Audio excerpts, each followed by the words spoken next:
Salut à toutes et à tous et bienvenue dans ce nouveau tutoriel Photoshop. Aujourd'hui, on va pas venir faire juste un truc ici, une petite astuce, un petit outil ou autre. Non, aujourd'hui j'ai décidé de vous faire une vidéo un peu plus longue qui va regrouper 25 tips qui vous permettront de gagner du temps dans le logiciel. Pourquoi? Parce que je trouve qu'on a tendance à un peu trop prendre de temps parfois sur certaines tâches alors qu'il y a des outils qui permettent de gagner du temps.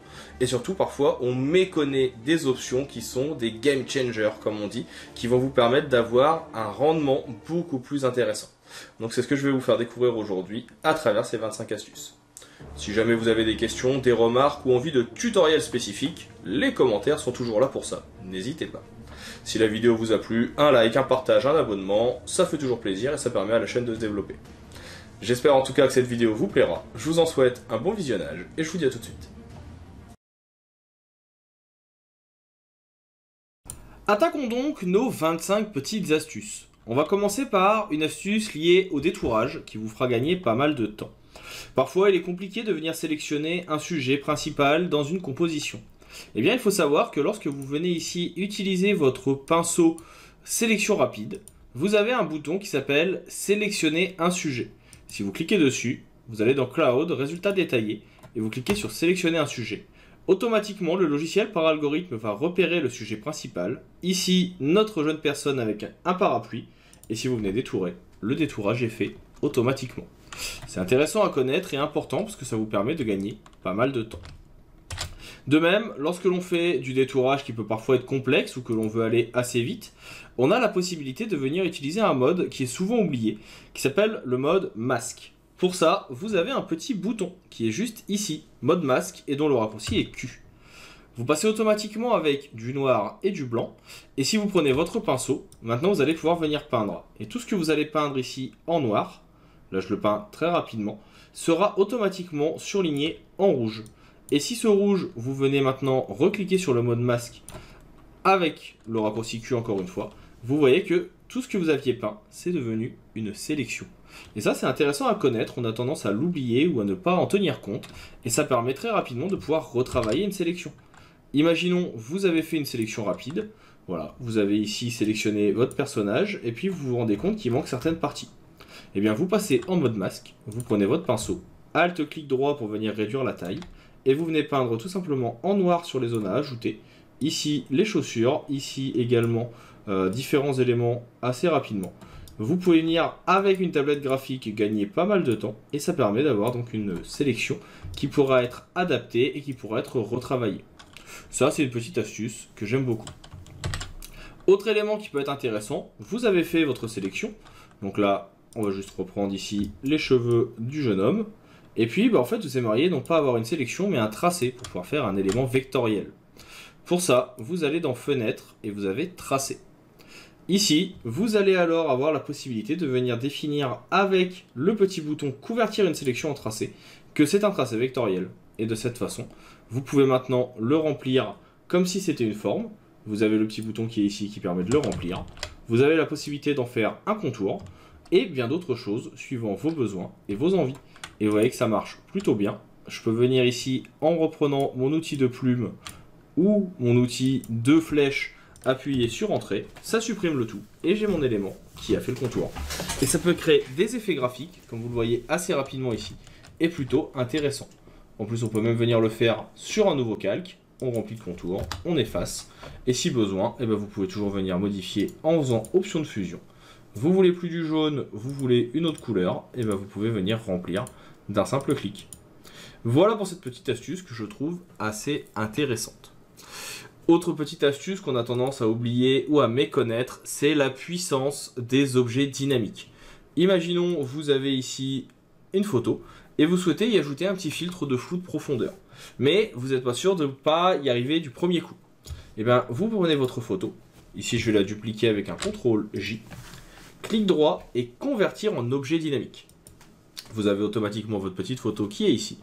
On va dans Filtre, on fait notre filtre galerie d'effets de flou, flou de profondeur de champ, ou alors vous faites un flou ici gaussien, optimisé, bref vous choisissez celui que vous voulez. On va prendre le profondeur de champ, et on va dire, ici ça doit être totalement flou, parce que c'est l'arrière-plan, et ici ça doit être un peu moins flou, et ici ça doit être totalement net. Et là, l'effet vous plaît bien, vous cliquez sur OK. Et si vous regardez, eh bien vous allez avoir votre filtre maintenant qui est lié à un filtre dynamique. À tout moment, vous pouvez recliquer et retrouver votre filtre pour le modifier, ce que vous ne pourriez pas faire si vous n'aviez pas fait ce filtre et ce passage en objet dynamique. Donc, tenez-en compte, c'est assez important et ça fait gagner du temps. Autre outil plutôt sympa qui vous fera gagner du temps, c'est une nouveauté de la version mai 2023 de Photoshop, c'est l'outil supprimer. Il va utiliser ici tout simplement le pinceau et le contenu pris en compte. Donc nous, on va juste venir modifier la taille, cliquer sur échantillonner tous les calques en créant un nouveau calque. L'échantillonnage, je le rappelle, permet de pouvoir travailler sur un calque à part sans impacter la photo d'origine. Et ensuite, eh bien, l'outil supprimer va utiliser l'IA de Photoshop, Firefly, mais aussi les outils d'algorithme de Sensei, pour venir peindre sur un élément que vous voulez supprimer, et il va faire du remplissage par le contenu pris en compte directement. Il suffit de faire un petit trait, et ça disparaît. Vous avez besoin de venir faire disparaître un autre élément, donc là on va ouvrir une autre photo. Par exemple, vous voulez venir faire disparaître une partie des coquelicots, nouveau calque, on échantillonne avec supprimer, on n'oublie pas, on vient juste peindre sur ce qu'on veut supprimer. Moi, ce que je vais enlever, c'est ça. Je clique dessus, je laisse charger, et le contenu va être pris en compte et va corriger. Vous voulez effacer la petite partie de coquelicot qui est ici, on vient cliquer dessus, ça va supprimer, ça va remplacer automatiquement par d'autres éléments. Donc vous voyez que ça va assez vite. Là, pareil, je veux plus de ces éléments-là. Je clique dessus, ça vient les supprimer. Donc vraiment un outil indispensable à connaître et à utiliser. En tout cas, je le recommande. Autre petite fonctionnalité qu'on a tendance à oublier ou à méconnaître, c'est celle qui va être utilisée pour les personnes qui sont atteintes de daltonisme. Et pour ça, on va avoir dans Affichage, format d'épreuve. Ça permet de venir vérifier à quoi ressemblera votre interface si vous aviez un plan en CMJN, en RVB, mais surtout si vous étiez atteint d'une atteinte de votre corne, ou plutôt de vos cônes dans les yeux sur les tons rouges et verts. Vous pouvez voir le rendu quand il y a une atteinte de daltonisme sur le cône rouge. Et vous avez également la possibilité de faire une épreuve sur le cône bleu. Et ça permet de voir comment est vue une affiche ou comment est vu un projet par une personne qui est daltonienne. C'est assez intéressant, surtout pour tout ce qui va toucher à l'accessibilité. Donc moi, je vous invite à regarder. Et puis pour supprimer la couleur d'épreuve, vous faites CTRL-Y et vous revenez sur une couleur classique.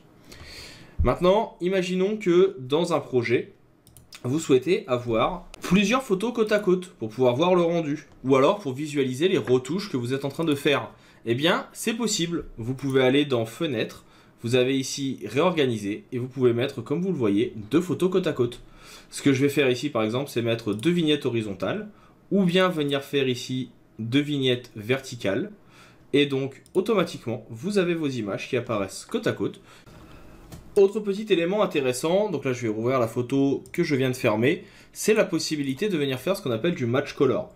Par exemple, c'est de venir ici récupérer notre personnage principal, vouloir la faire apparaître sur une autre photo, celle-ci ou celle-ci, et qu'on ait quand même les couleurs qui se matchent bien entre elles. On va venir ici la sélectionner rapidement, vous avez votre outil sélectionner un sujet qu'on a vu un petit peu plus tôt, qui va me permettre de récupérer le personnage principal, mais également de venir récupérer en appuyant sur la touche Shift, ici, la zone du dessous. On a quelque chose qui est plutôt bien, on va récupérer son pied également, parce que c'est quelque chose qu'on veut. Et ainsi, hop, une fois que c'est fait, je vais faire un CTRL-X pour la copier, la coller dans l'autre photo, ici je viens la placer, et on vient la mettre au-dessus. Et ce que je veux, c'est que les couleurs se marient entre elles pour qu'on ait l'impression qu'elles sont de la même photo. Eh bien, vous allez dans Images, Réglages, et vous avez ici Correspondance de la couleur. En cliquant dessus, un nouveau menu apparaît, et dans ce menu, vous allez pouvoir venir lui dire que vous voulez que, en termes de couleur, elle prenne sur l'élément sur lequel on est en ce moment, donc la photo Jérémy Bishop, le calque arrière-plan, et qu'elle vienne marier les couleurs. Vous pouvez ensuite jouer sur la lumière pour venir les adapter, jouer sur les intensités de couleurs pour que ça se marie au mieux, et sur le fondu, pour que ce soit quelque chose qui soit un peu mieux intégré. Et ainsi, vous voyez qu'on peut venir avoir une incrustation de couleurs et de textures qui soit beaucoup plus intéressante. Bien sûr, vous pouvez venir faire cet effet sur d'autres photos.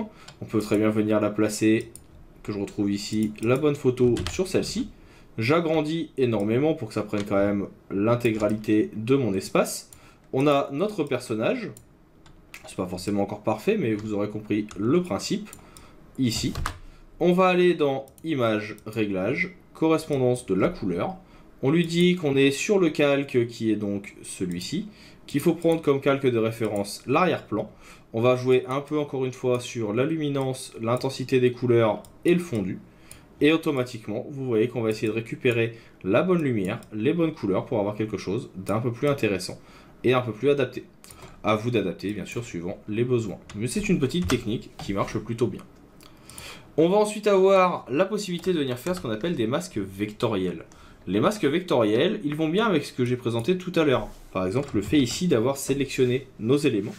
On va venir tout simplement dans Tracé transformer l'élément lui-même en tracé, comme le nom l'indique. Et on va avoir la possibilité de venir ce tracé le transformer en masque. Pour ça, on va aller dans notre outil de plume et vous avez ici un bouton de masque qui permet tout simplement de venir ajouter un masque vectoriel qui fonctionnera de la même façon que le masque de fusion, sauf qu'ici, il sera composé de points. Et à tout moment, vous pouvez venir adapter le tracé et rendre de nouvelles choses visibles. Donc ça permet de détourer autrement sans avoir besoin de venir utiliser le pinceau.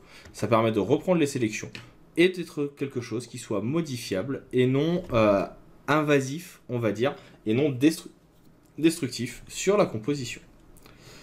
Autre petit élément qui peut être intéressant, c'est l'option composition de calque. Vous allez dans Fenêtre, vous cherchez ici composition de calque. Vous avez un panneau qui apparaît avec dernier état du document. Ce que vous allez pouvoir faire, c'est par exemple, imaginons que l'on fait un effet. Je vais venir ici, par exemple, créer une autre luminosité. En plus de ça, je vais créer ici un calque teinte saturation qui va modifier mes couleurs ou modifier mes contrastes.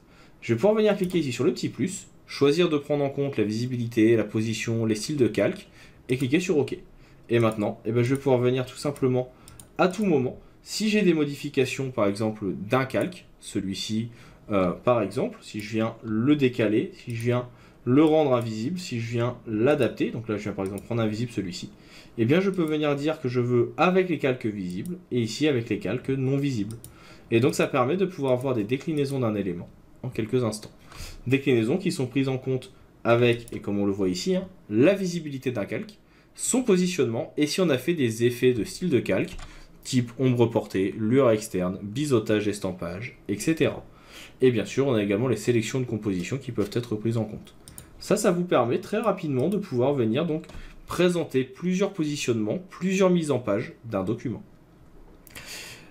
À voir également comment rendre non destructifs des outils que l'on a tendance à avoir peur d'utiliser. Et de quels outils je parle? Je parle bien sûr des outils de densité plus et densité moins. Vous connaissez certainement ces outils qui permettent ici, en venant utiliser donc ce petit cache et cette petite main, de venir accentuer la luminosité d'un calque, ou au contraire de venir, quand on va venir ici avec une dureté à 0, ça sera un peu mieux, au contraire de venir l'accentuer. Le problème, c'est que venir travailler comme ceci, ça impacte directement notre photo, ce qui la rend destructif. Et bien, pour pallier à cela, vous allez créer un nouveau calque, vous allez venir le remplir avec une nuance de gris. Pour ça, il faut que la luminance ici soit à 50, et vous allez remplir le calque. On va alors se mettre en incrustation ou en lumière tamisée.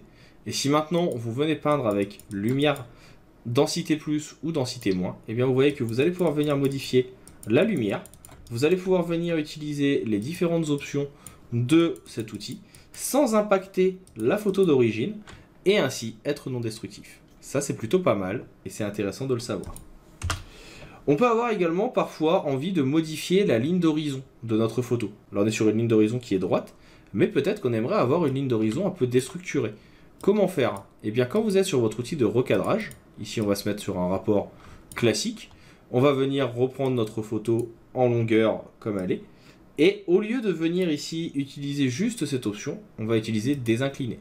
Et désincliner, ça permet de venir définir la ligne d'horizon. Moi, je veux une ligne d'horizon qui soit un peu orientée en diagonale. Et bien automatiquement, ça va venir retravailler la ligne d'horizon. Et vous voyez que vous avez la modification qui est faite. Ça peut apporter du dynamisme de modifier la ligne d'horizon et de ne pas l'avoir droite. Donc vous pouvez essayer. Moi, personnellement, c'est quelque chose que je trouve assez intéressant.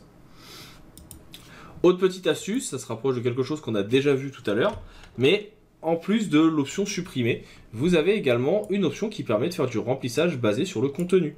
Vous faites une sélection d'un élément, vous allez dans édition, Et pour aller vite, vous pouvez faire remplir. Et dedans, vous avez l'option contenu pris en compte. Vous cliquez sur OK et automatiquement, il corrige votre photo et il vous la remplit comme vous en avez envie. Cette option, vous l'avez également si vous faites un clic droit et vous avez ici donc remplissage d'après le contenu. Ça va ouvrir une nouvelle fenêtre qui pourra vous permettre d'avoir pas mal de petits effets. Ça va remplir automatiquement et ça marche plutôt bien. Si vous le voulez, ce que vous pouvez utiliser, que je n'ai pas activé ici, c'est également la barre de tâches contextuelles, qui est une nouveauté qui fonctionne plutôt bien. Et dans cette case, vous avez la possibilité également ici d'avoir le remplissage de répétition, le remplissage d'après le contenu. Donc là par exemple, si je reviens en arrière, j'ai mon outil, j'ai sélectionné, je lui dis remplissage d'après le contenu, contenu pris en compte, il remplace automatiquement. Donc ça c'est plutôt pas mal aussi. Autre petite astuce, celle-là je l'ai trouvée assez intéressante récemment, ça va être le principe de venir par exemple créer un nouveau document. On va venir ici prendre un presse-papier, on va écrire un texte, on va l'appeler, je sais pas, test. Ce test, on va l'écrire un peu plus grand. J'utilise mon élément contextuel, donc ici pour changer la couleur, je vais le mettre en rouge. La couleur n'a que peu d'importance pour l'instant. Dans mon fond, je vais venir ici faire un petit dégradé. On prend l'outil de dégradé, un dégradé du bas en haut. On va venir le changer, on va prendre un dégradé qui va être ici sur du bleu par exemple. Donc un peu foncé, il me plaît bien comme ça. On remonte, on vient ici reprendre notre outil de texte. On va changer la police, parce que là c'est un peu trop droit. Moi j'aimerais avoir quelque chose qui soit une sérif ou une sans sérif. Voilà, donc là ça me plaît bien. Un peu épais, on va prendre une bébasse, ça me va. La couleur, on va prendre peut-être un bleu un peu plus clair. Et on va venir ajouter une texture à cet élément. Donc pour ça, j'avais pris une photo d'une texture qui est ici. CTRL A, CTRL C. Et je vais venir la coller, CTRL V. Je viens ici réduire un petit peu la taille.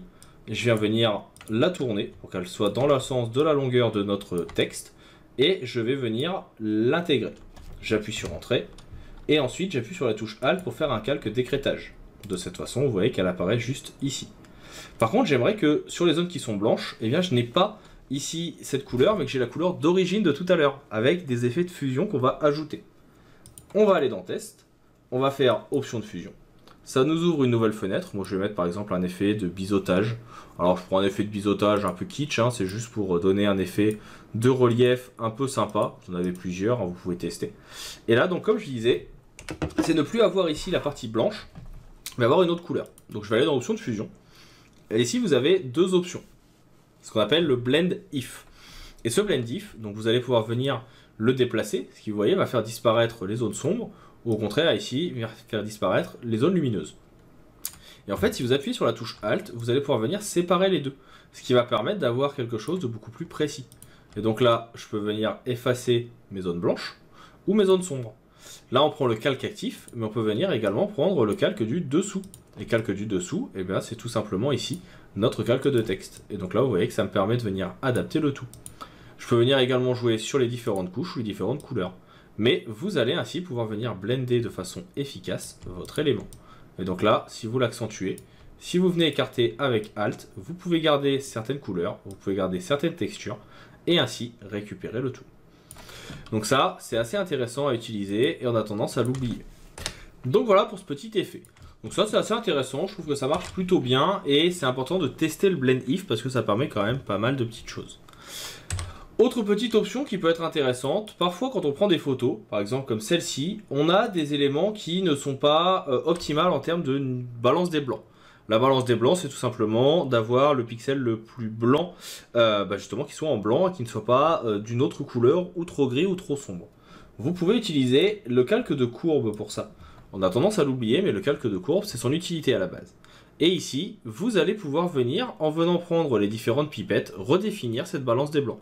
Pour ça, vous cliquez sur la pipette qui est blanche, vous définissez le pixel qui est censé être le plus blanc, ici les nuages, et automatiquement, il va venir refaire votre balance des blancs. Et il vous adapte les tons rouges, les tons lumineux, et tout ce qu'il faut. Et ça marche sur tous les éléments.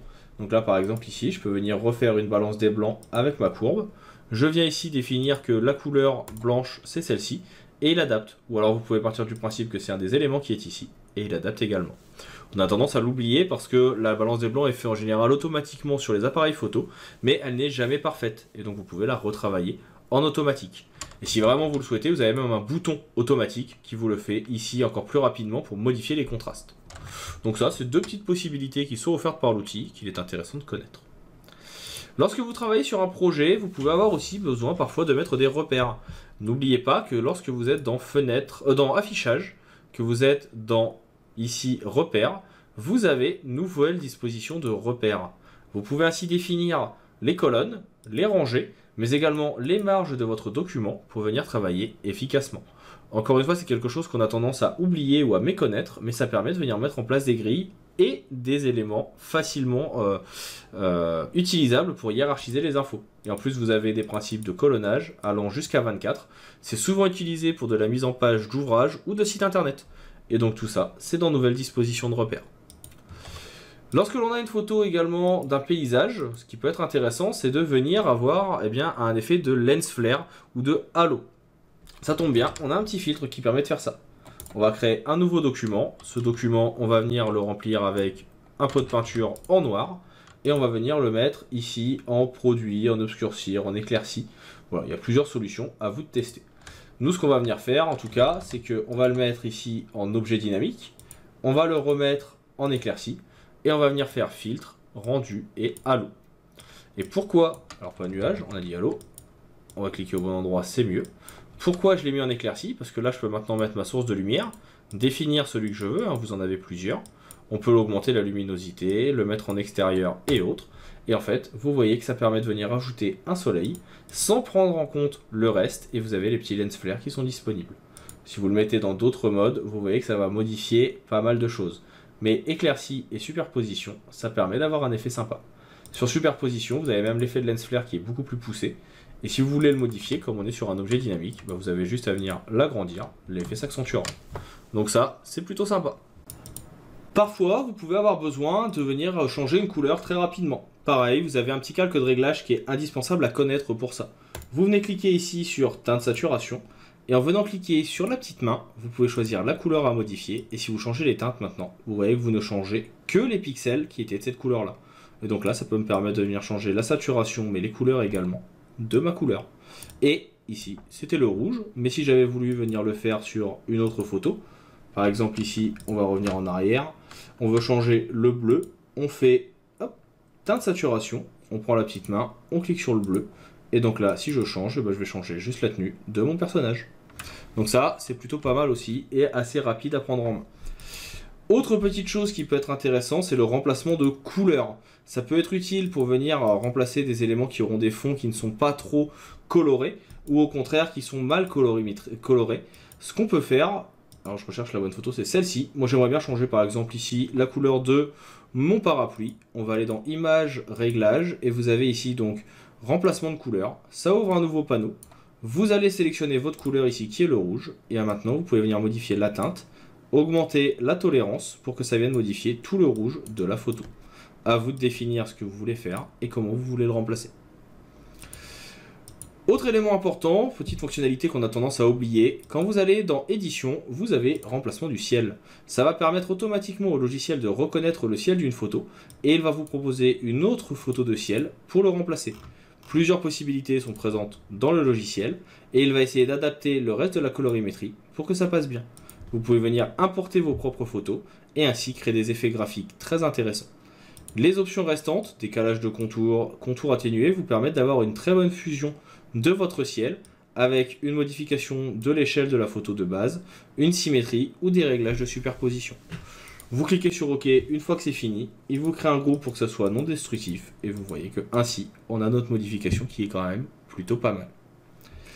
Autre petite option que j'ai trouvée récemment et que j'ai trouvée assez intéressante, ça va être une qui va permettre de venir créer un effet de couleur dans un fond. Pour ça, on va venir tout simplement créer des touches de couleur. Par exemple ici, je vais venir mettre du rose. Ensuite, je vais venir mettre du bleu. Alors par contre, je vais le faire sur un nouveau calque. Donc on va avoir ici du rose, du bleu. On va venir faire Alt, Shift, clic droit pour changer la couleur. Donc là, vous voyez, je vais en ajouter d'autres. Je vais prendre un peu plus rose. Je vais venir prendre un peu plus jaune. Voilà. Peut-être ici, prendre une couleur un peu plus jaunâtre, histoire d'avoir des fusions qui puissent être sympas. Et donc là, on a différentes touches de couleurs, mais ça se mélange pas toujours très bien. et bien ce qu'on peut faire, c'est venir ensuite faire filtre, flou gaussian. Et en utilisant le flou gaussian, vous allez pouvoir venir accentuer les effets de flou qui vont permettre aux couleurs de se marier encore plus. C'est quelque chose qu'on a tendance à oublier, mais ça marche plutôt bien. Et si vous voulez, vous pouvez même aller encore plus loin. L'autre technique consistant à prendre votre dégradé. Vous faites un dégradé ici avec plusieurs couleurs. Vous en avez déjà de base, hein. Vous avez ici un dégradé multicolore que j'avais réalisé. Vous le mettez avec différentes touches. Vous en créez plusieurs. Et une fois que c'est fait, celui-ci, vous faites clic droit, convertir en objet dynamique. Ça permet de le transformer. On fait filtre, flou gaussian. Et automatiquement, en accentuant le tout, vous allez pouvoir avoir, vous voyez, des fusions de fonds graphiques qui peuvent être intéressants. Donc ça, c'est des petits effets, des petites astuces qu'on a tendance à oublier, mais qui sont quand même super intéressantes. Autre option qu'on a tendance à oublier, dans les correspondances de couleurs. Ici, correspondance de couleurs, ça va vous permettre d'avoir ce qu'on appelle des fichiers de lutte. Et ici, dans les fichiers de lutte, vous allez avoir des effets préenregistrés de modification de colorimétrie, de modification de l'ambiance, pour avoir des effets un peu film d'horreur, des effets un peu old school, des effets colorés, des effets de nuit américaine. Et donc ça, c'est plutôt important. En plus de ça, la version 2023 de Photoshop a permis d'ajouter ici dans les réglages des luttes préenregistrées. Vous pouvez d'un seul clic venir donner un effet pop à votre photo. Vous pouvez en un seul clic venir donner un effet de noir et blanc. Vous pouvez venir donner des effets d'ambiance de cinéma, etc. Alors bien sûr, à chaque fois que vous allez cliquer, ça va créer une duplication de l'effet. Mais là, vous voyez que en quelques instants, j'ai mon petit effet de cinéma de nuit bleue ou de ciel bleu qui est assez intéressant. Enfin, dernière petite chose que j'ai pris en compte et que je trouvais intéressant de vous montrer. On va revenir ici sur un élément qui va être un peu coloré. Je vais reprendre ma texture de tout à l'heure avec des effets de noir et blanc. Imaginons que vous voulez recoloriser ou modifier des effets qui sont ici assez sombres. Eh bien, n'oubliez pas que lorsque vous travaillez sur les niveaux, vous avez la possibilité de venir modifier les effets noirs en retravaillant ici la couleur. C'est quelque chose qu'on a tendance à oublier ou à méconnaître, mais ça permet de venir retravailler vraiment même les couleurs les plus sombres et de venir les éclaircir. Il faut travailler avec les différents paramètres, mais ça marche aussi plutôt bien. Et on a tendance à l'oublier. Ça, c'était une petite technique pour vous rappeler aussi que le calque niveau est présent et peut être utile. On a maintenant vu nos 25 astuces et nos 25 petits outils qui sont assez intéressants. Certains, vous les connaissiez peut-être déjà, d'autres pas. J'espère que ça vous aura été utile et vous aura permis de mieux comprendre les différents outils de Photoshop. Si ce type de série avec plein de petites astuces vous plaît, n'hésitez pas à me le dire. De cette façon, on pourra venir en réaliser d'autres. Ça sera avec plaisir que je le ferai. Je vous laisse maintenant sur ça et je vous dis à bientôt.